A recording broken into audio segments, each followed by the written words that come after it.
Awesome! Here's a refreshing and simple homemade apple squash recipe. It's a concentrated syrup you can mix with water or soda for a sweet, tangy drink. Start by peeling, coring, and chopping 4 large apples.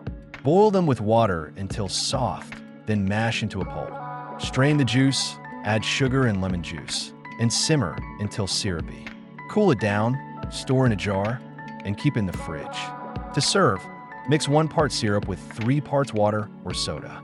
Add ice, and enjoy your homemade apple squash.